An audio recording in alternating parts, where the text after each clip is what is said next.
Hunyo 14, Sabado, tuig 2025.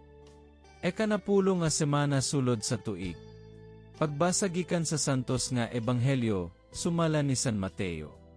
Si Jesus miingon sa iyang mga tinun-an, nakadungog usab kamo nga giingnan ang atong katigulangan kaniadto. Ayaw pakyasa ang imong panaad, kundili tumana ang imong gipanumpa sa Ginoo nga imong buhaton. Apan karon sultihan ko kamo, ayaw gayod panumpa kon ikaw. Manaad, ayaw panumpa sa langit, kay ang langit mao ang trono sa Dios, ni sa yuta, kay ang yuta mao ang iyang tumbanan, ni sa Jerusalem, kay kini mao ang syudad sa halangdunghay. Ayaw kamo panumpa bisan gani sa inyong ulo, kay dili man kamo makapaputi o makapaitom sa usa ka lugas nga buho. Ingna lamang o dili, kay kun may mukapin pa niini, kanagikan na sayawa. Ang ebanghelyo sa Ginoo. Dagon ikaw o Kristo.